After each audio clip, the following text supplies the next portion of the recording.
You are listening to Level Up Your Gaming Podcast, episode 77, Player Communication and Character Development. Today we talk about communication and character development. The third member of our crew joins us today to discuss his thoughts on communicating in character development. We discuss what important things to consider when developing a cohesive group in Session 0. If you'd like to participate in the discussion or leave us feedback, you can contact us at levelupyourgamingpodcast@gmail.com or find us on Facebook at facebook.com/levelupyourgaming. If you like the content and want to hear more of the show, subscribing will ensure you don't miss an episode. New episodes come out almost every Wednesday. Also, please review, tell a friend about the podcast, or share with your gaming group. Now sit back and enjoy the episode. Welcome to the Level Up Your Gaming Podcast. My name is Aaron, and joining me in person is Jared. You're wondering why there's no snappy retort for him. That's because we're joined with the person with the mostest, our third member of our crew, Brian. How are you doing today, Brian? I'm doing all right. Pleasure to be here. Thanks for joining the podcast. This is the first time we've had you on. How are you doing, Jared? Just laughing at Brian's. Pleasure to be here.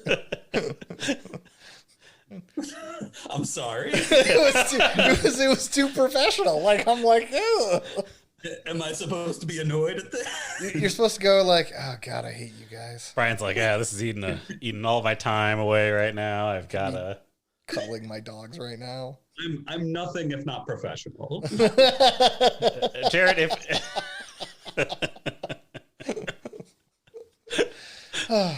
Okay, sorry. so, anyways, how you doing today, Jared?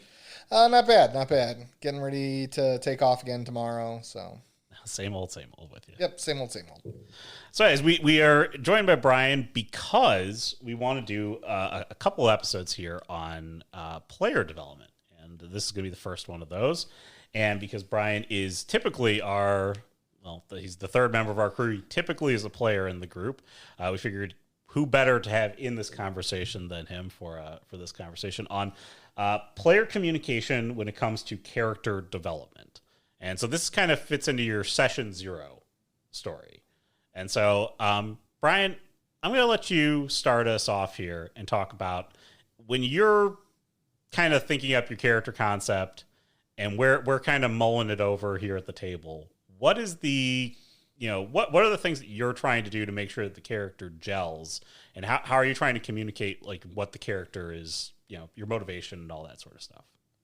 Okay, so I find the character creation probably one of the roughest parts. once I get going and kind of get a feel for the character and start off, it becomes a lot easier. But character creation is always pretty rough. I'd say the things I'm normally trying to consider are one, doing something I have an interest in, kind of playing a character that I want to play. But then you also have to make sure that it actually gels with the group. So for instance, if you're playing a game where you have a bunch of combat and nobody else has any sort of combat-oriented character, like you probably want to give your guys some combat experience. Maybe just a little. One or two dots there, maybe have, a 12 in that stat, Or if everybody is for some reason extremely antisocial and can't speak to a person, okay, maybe give your person some social skills. You don't have to be an expert in it, but at least one of you should be able to handle any common occurrence in the game. So are you trying to fill in the weaknesses of the group or just the gaps that you're trying to get there? Yeah. I mean, I think as a group collectively, I think we normally try to do that, at least to some extent. I think we all start out with our initial concept, this is what we want to play. And then I know, at least for me, if something else touches very close to what I was planning on doing, I'll normally try to tweak it a bit to have something unique or something that fills a gap. I don't think we've ever had this, but have you ever, in our conversations with the other groups when we're kind of doing the Session 0 stuff, have you ever had somebody take your concept and you go no, I really wanted to play that, or have you ever thought about vocalizing it?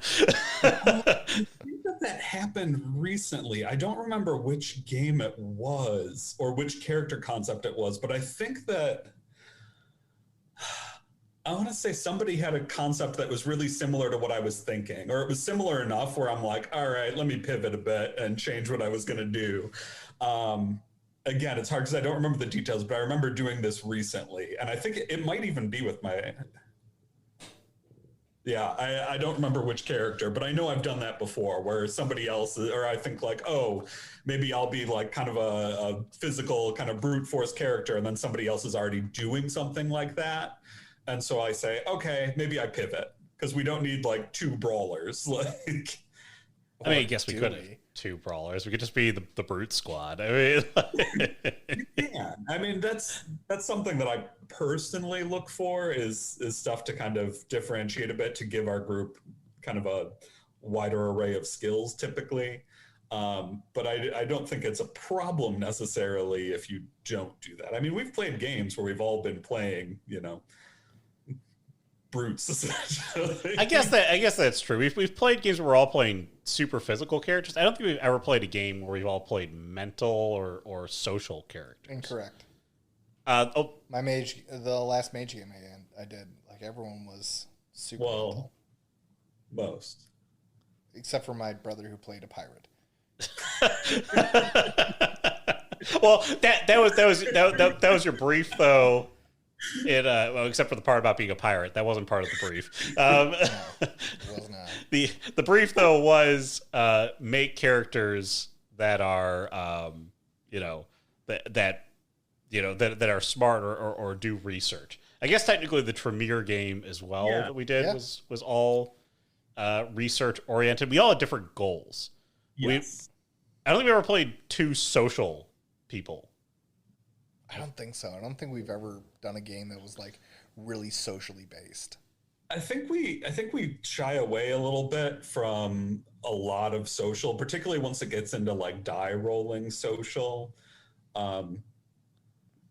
For our games, at least for me, it kind of becomes like somewhat. It's difficult to handle. I think if you're like, oh, I'm trying to get this information, I'm gonna roll, and because I have all these advantages towards it, I win. Tell me everything. That's a good point. But it's not necessarily a bad thing, because think about it. That's technically physical combat, just social combat. Physical combat is I roll this dice, I have these advantages, I win. Yeah, but Brian's made you played the con man in the one of our games, and you had all the social advantages there. Like your con man basically could run. Handsome devil. He could basically roll with 90% success on most rolls. It was pretty obscene.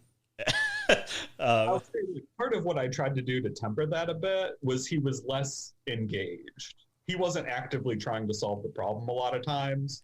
So he wasn't going around interrogating and being like, oh, I'm going to break this person. Like, I'm going to get the information.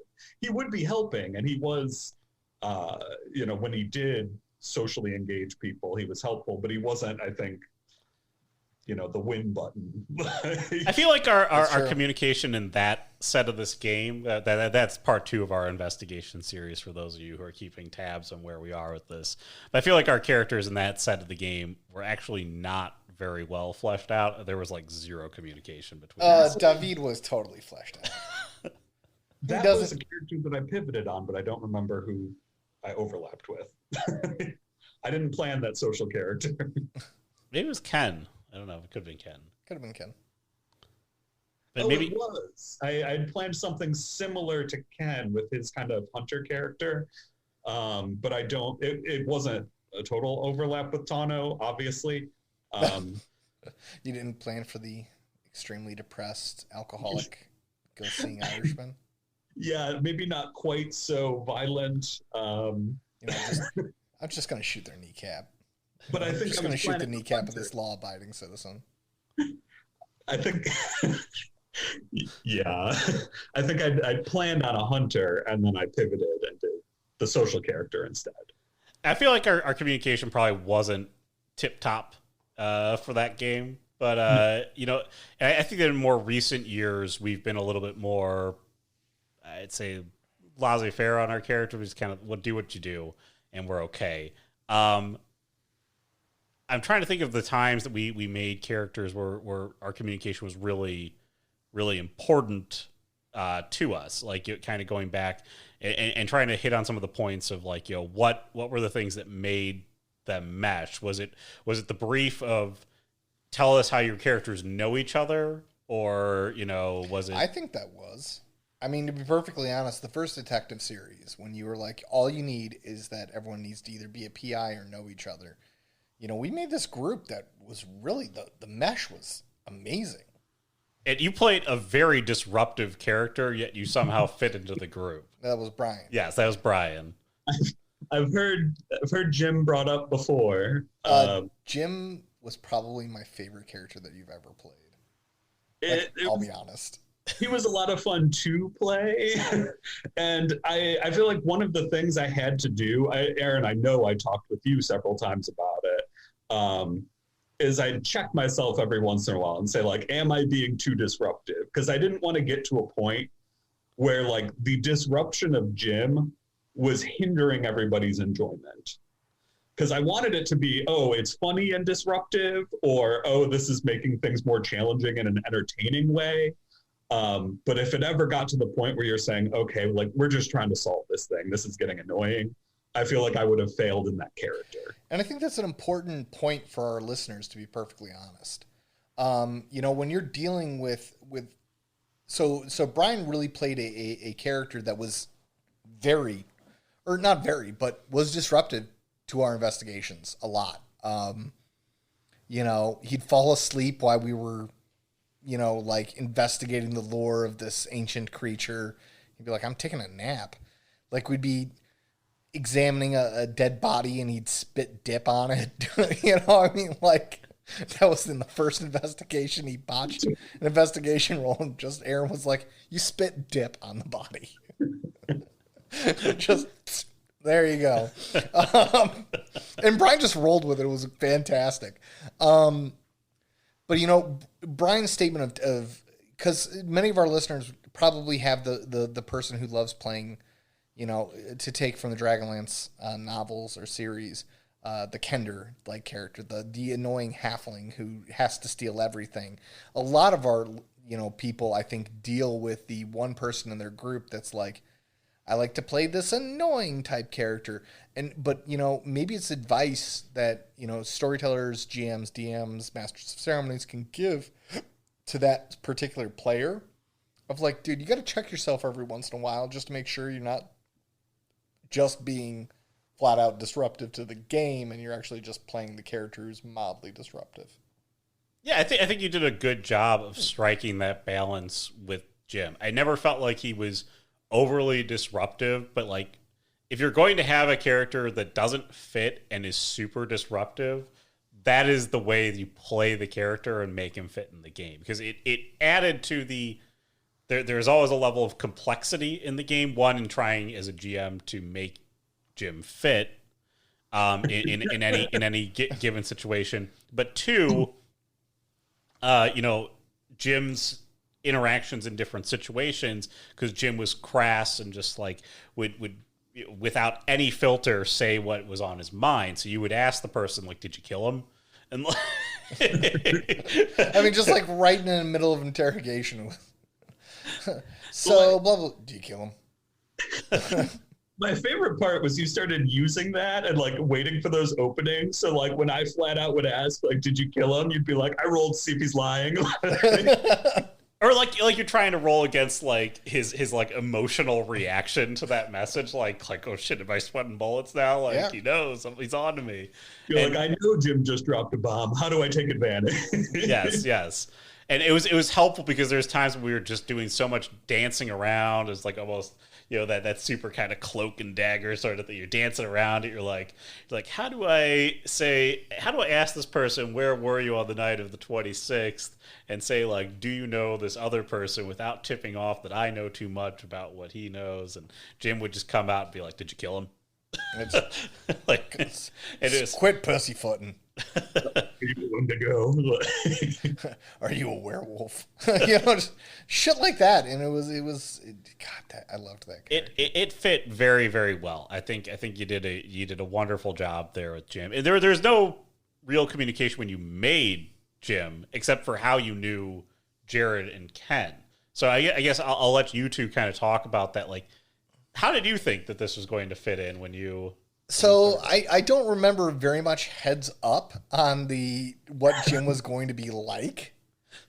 I don't recall like Brian like being like, okay, everyone, so this is my intent, and this is what drives and motivates. I just remember, I honestly I just remember us discussing like, okay, he's going to be like a contractor that we hire, because I believe the only notification to what Jim really was he's a tracker. Yeah.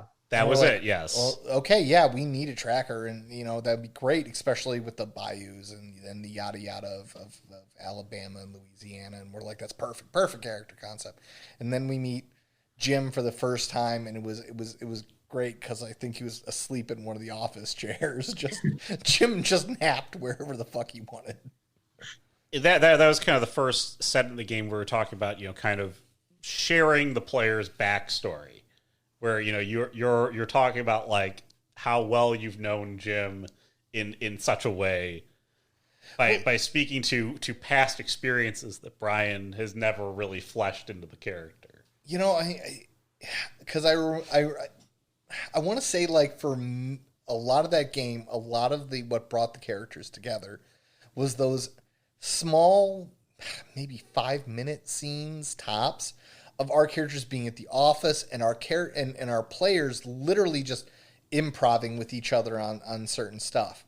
Like for example, we all made the continued joke that my character was a little forgetful about things, specifically the coffee pot, leaving the coffee pot on, which started from the first game. It was like literally like Ken looked at like me and he was like,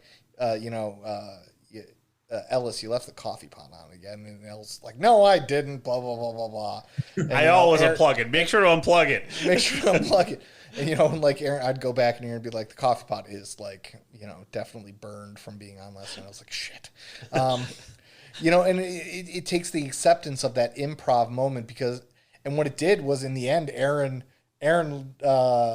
ended that first section of the game with our office eventually got burned down. And the cops come out with the coffee maker. They're like, somebody left the coffee pot on. And it brought it full circle from the beginning of the game. Just one of the stupid things. And, so it really was a lot of improving and us accepting, I guess, some of the basic rules of improv is being respectful to each other, like not doing something that's humiliating for another person, and us knowing each other as people, like what would upset one another. Now, I say where we broke that rule one time because, Ken was not very good at, or had certain boundaries, with very strong boundaries about like improving with his character, that it couldn't be anything, a little, I wouldn't even call it demeaning, because I remember an improv in one game where we made up this idea that his character liked to collect state spoons. And, yes. And like he hated that. Like dude, it's a little funny. Like it's just a state spoon collection. There's nothing embarrassing about it. Like, but he did not like that. He didn't like the state spoon collection. No, he did not like that at all. And then I was a dick and. Again, poked him even more with it. Yeah. We found a sore spot. We poked him. I don't get the sore spot. Somebody's character in a collection of state spoons. It's always one of those weird things, like finding that way to again. And this is probably where in character creation we probably could have found some lines. We probably could have drawn some boundaries to kind of go forward. It's important. Go ahead. You first. All right. Thank you. I think that it's difficult because we were doing collaborative storytelling. And I think that for most of us, we were on board to kind of welcome that collaboration into our backstories as well. And I think that Ken came in with kind of a firmer idea of what he wanted his backstory to be and what he wanted his story to be on the character. Whereas the rest of us were much more open to letting other people kind of fill in some of those details to add that interaction and to add that history. And it's worked so well. I mean, like, honestly, with, moving on from the Detective Series 1, we didn't really do that for the Detective Series 2. No. What I would say, though, as a point to listeners, if you're looking for a tool for the toolbox in kind of improving that character creation and how you kind of drive that communication, if you're going to let your players sort of improv out your backgrounds, let them do that. But if some players like guys, this is a line you can't cross, really you got to hash that out there in the session 0, or be open about that as we go forward and say, like, this is my character's background. I've kind of thought about it. Make sure that the players are aware of it. Give the players the Cliff's Notes. We've already talked about backgrounds and how much we don't like them or listen to them or read them. But if you're the type of group that likes to put character backgrounds together, make sure that the rest of the players can see the character background in a short brief, so they're not pushing against something that Yeah, exactly. I mean, like, and for the improv thing is you got to know, it's KYP, but it's also, for the other players to know, like I didn't know that Ken would have such a strong dislike of State Spoon collections, but I mean, like, who'd ever figure that one out? But I'm just saying, like, State Spoons are kind of cool. But go ahead. No, you go this time. Fine, jerk.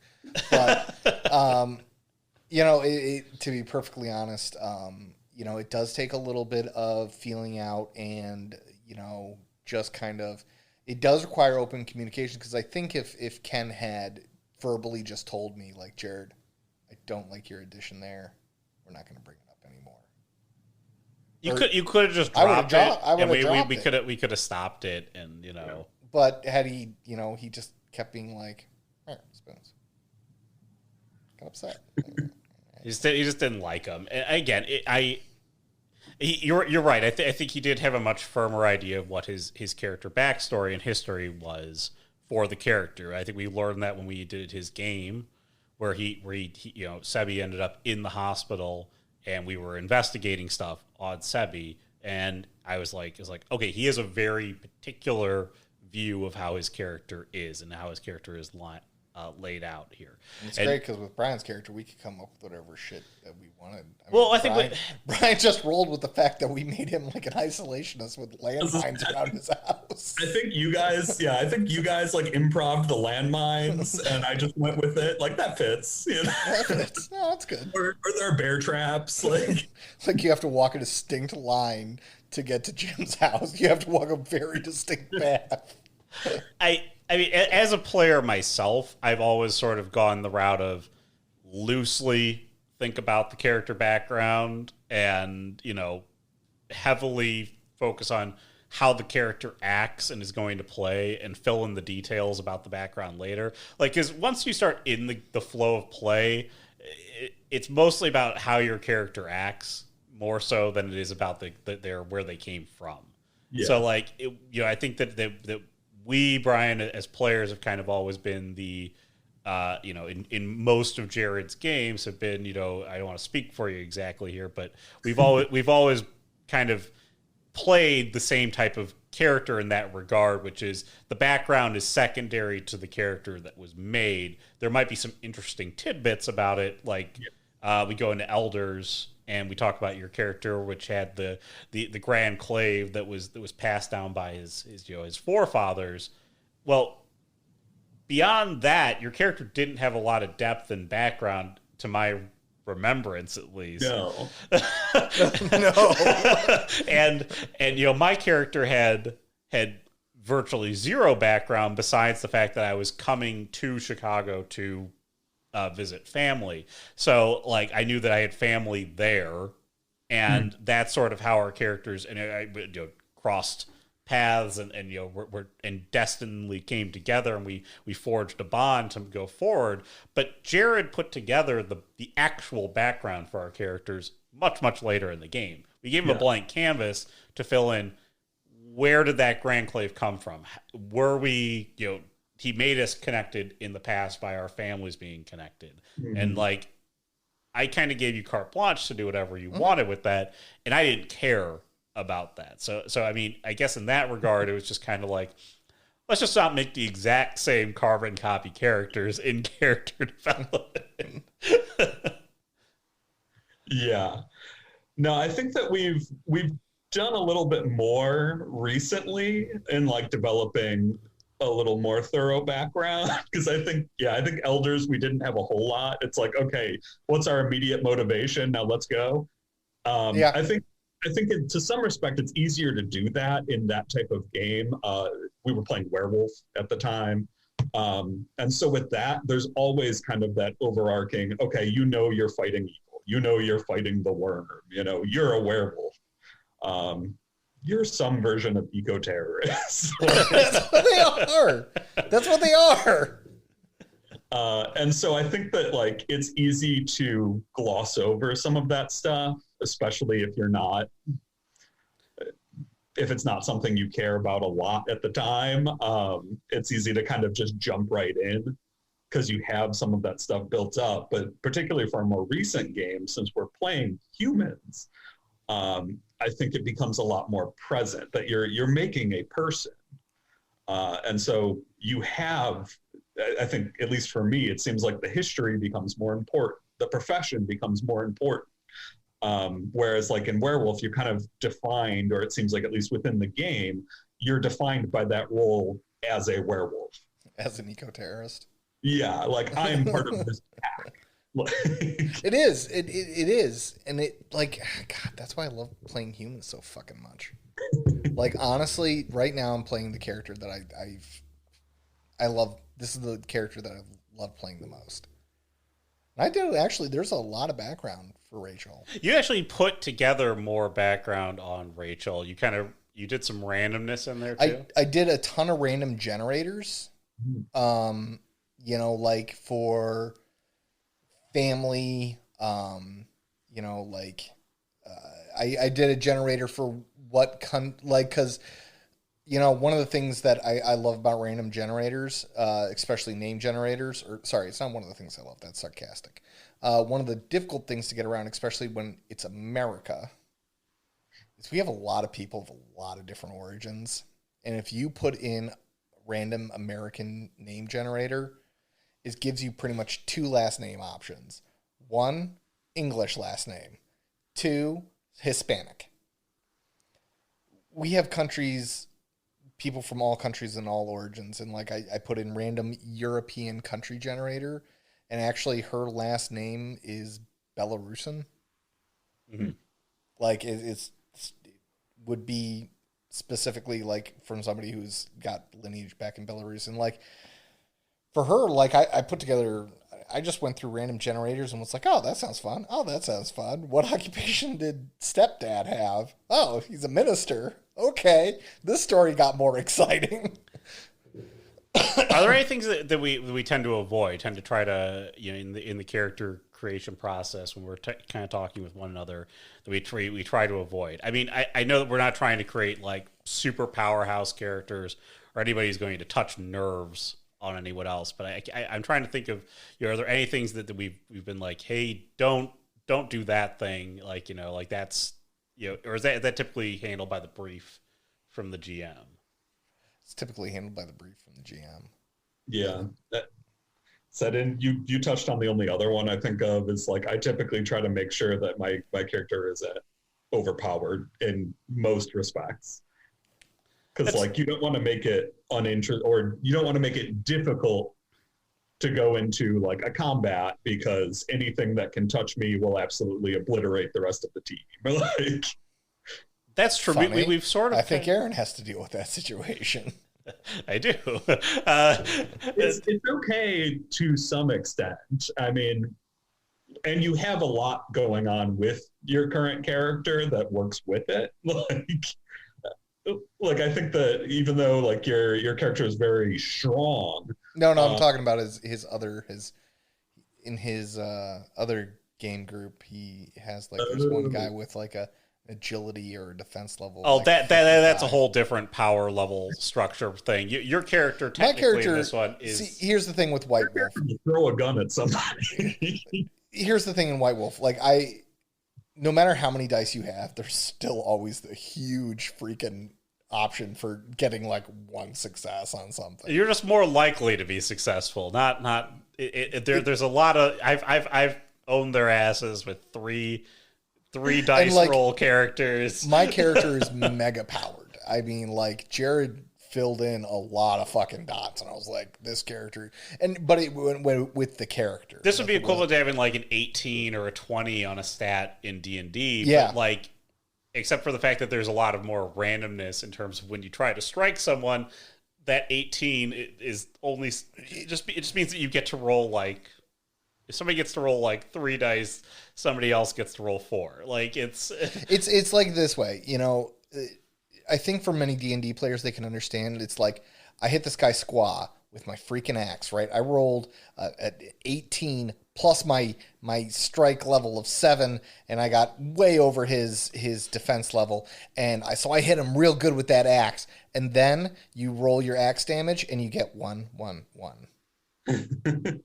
And my strength modifiers is 3, but I still only did like 4 health points of damage. I think every D&D player, that is like hitting with White Wolf, or any skill in White Wolf, is you have to deal, or the D10 system, you have to deal with I have a huge dice pool, and I roll, garbage. Even though like my last strike, like I hit that guy so good, and then I did 1 damage with my Beretta. It doesn't make a whole lot of sense, because like, I shoot someone in the chest, the likelihood of them not getting any damage is very low. Right. Yeah, very low. We change the description oftentimes, or at least I have done this as a GM, where it's like, oh, you're on target. You hit Squaw and it was to the chest, but then you're like, oh, it's a glancing shot, like over the shoulder or something. So it actually makes sense within the story. There's one thing that I freaking hate about firearms damage in that game. Yeah, well, there are problems with all game systems that sometimes can't be mitigated. But so. I could say personally, I used to make characters. There was a period of time where like I always took there was a merit charmed existence, which let me ignore 1 botch every time, and like I take a lot of dice, and so it stacks the odds so heavily in your favor that I think it can take away some of the danger and excitement of the game. Yeah. Oh yeah. And so I've tried to tone that down since then, so that it's not quite so one-sided. Yeah. It's man. Yeah. Again, so what I'm bringing us back around to the topic at hand. Yeah, sorry. As we sort of devolved into a dice conversation there. I mean, the interesting thing, though, is that I think what we should take away from this is that it's kind of a twofold thing here, is that most of this conversation about how you're going to either complement your other players or, not completely create the exact same character, happens in character creation. I know from our recent times, we've actually been talking about our stats openly and who our characters are, and it helps kind of give an idea of like, just from hearing your stats, I can kind of get an idea of who your character is. And I can kind of see how that might, overlay into the other character. It's sort of like, is this okay by committee? Sort of. It is. We have really started doing that a lot. Like, hey, if I take 4 dots in this thing, are we okay with that? Like, and especially with character development, like spending experience, we do by committee a lot nowadays. Yeah. Did I earn this? Can I buy this 1 point of linguistics? Or you're like, nobody. I've never heard somebody go like, I don't know about that, Aaron. And like, yeah, it's just, that's not jiving with me. I don't think you've learned that skill. Yeah, I don't think we've had any dissenting votes, but. Well, next time I'm going to start dissenting. I'm going to be like, Jared, no. I think it's something we're all thinking about, though, which is probably part of why nobody's dissenting. Because you're cognizant of, I'm going to see if it's okay with everybody, you're already running it through that filter for yourself. You're not like, my character who's been, doing nothing for the past 3 games wants to suddenly have 5 strength. Like... I do remember a topic that I wanted to talk about because, but we'll continue with this one, but I remember it. So Okay. I'm not going to number it because then I'll forget it because I remember every time that I'm like, I've got 3 points. I remember 2. It's horrible. 2 and he forgets about it. Does it fit into this topic? It does. It does. It was actually one of the reasons that I think we came up with this topic. Oh, go ahead, please. So one of the things that I started doing is I've begun to evolve and play more, and because I'll be honest, for our listeners, these 2 guys have had to put up with an awful player. It's not like I was trying to be awful. I was just untrained on how to be a player. We've got another topic on that called Level Up Your Playing. Yeah, we'll talk about that. Yeah. But this one was, so one of the things that I started doing with character development was I was informing other players, specifically Brian, because Aaron was storytelling at the time, of topics I was going to explore with my character.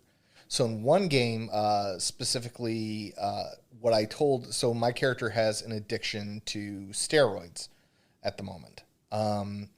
So I was going to explore her anger, her roid rage, and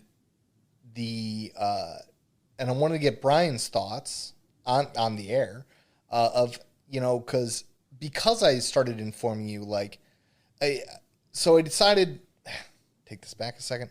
So for Aaron's second game, he did a game centered around an auction, right? So I said I want to explore Rachel's love life, and Rachel just focused on love, right? So every action I took had like some sort of sexual connotation or dating connotation. The entire time I bugged Brian about how his character isn't married and how he's a good guy and I can hook him up with one of my friends and blah, blah, blah. So there was that, but I didn't inform Brian that I was doing. So the next game when I was like, I want to explore Rachel's roid rage and her anger, I let Brian know about it ahead of time so he could think about how he was going to react. And I want what did you think about that? How did you think of that for an experiment?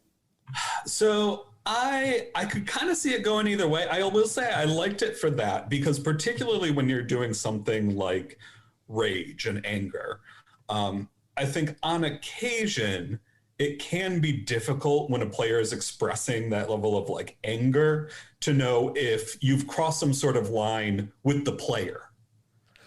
And so it was helpful to know in advance that you're like, I'm going to get pissed off in this game. So I know that when you're getting pissed off, it's not you who's pissed off. Not that I think that's something that you are normally experiencing. Yeah. It's not necessarily a problem that I think you have in particular, but it is something I've encountered before where something happens with a player and you're like, I don't know if the player's upset or the character's upset. Yeah, we've all experienced that.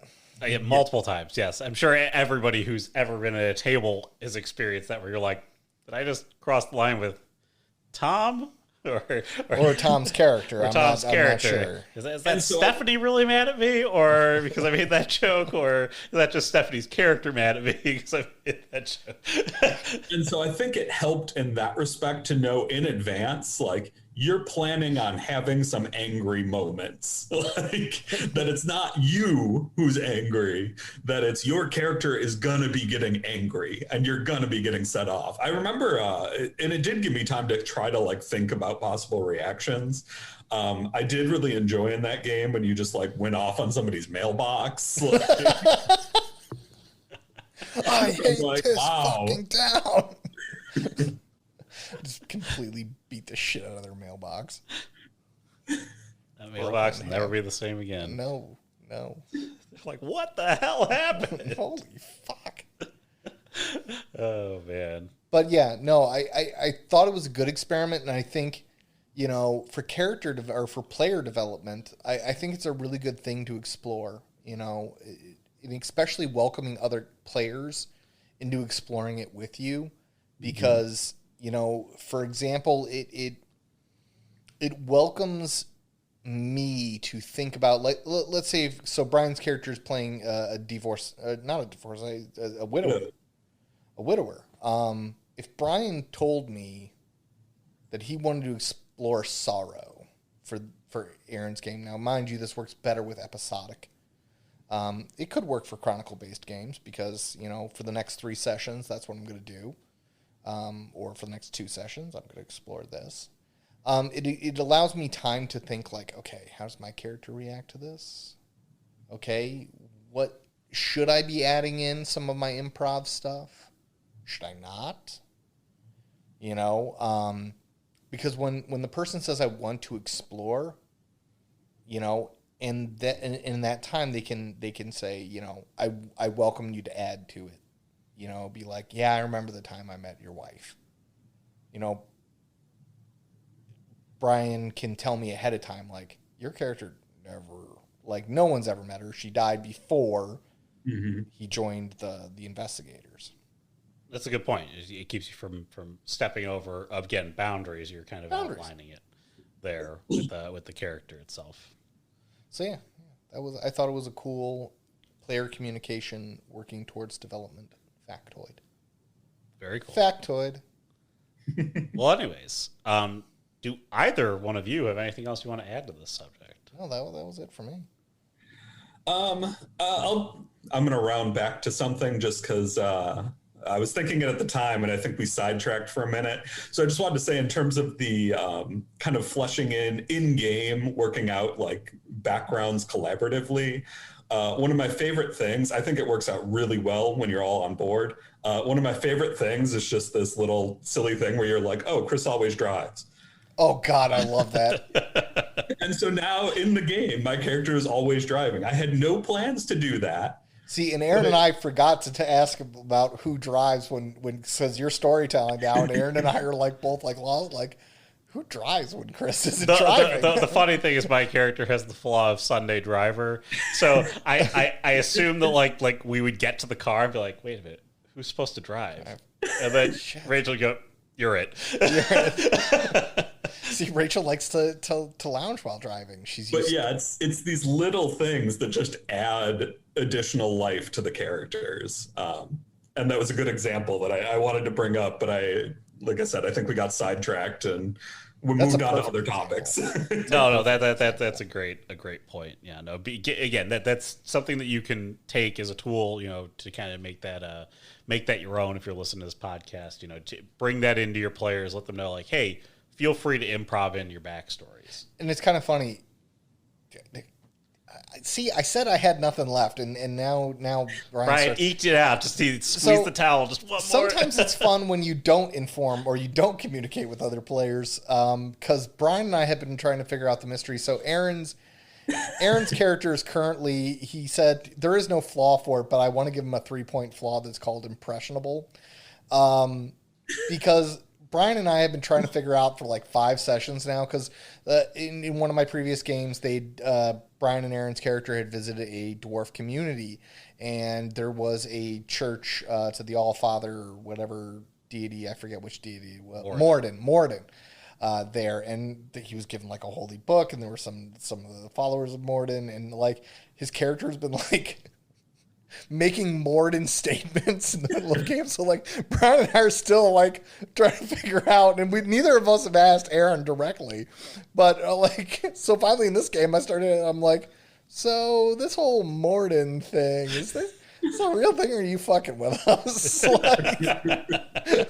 We're not sure if his character is really following a dwarven god, being a mortal human from the 21st century. It's been fun in Brian's current game because I've been able to. That's really where I got the idea of the impressionable thing, which is like Brian's like, well, you run a tight ship, and I'm like, well, if I run a tight ship, I gotta keep doing it. And I'm like, I do run a tight ship. I do run a tight ship.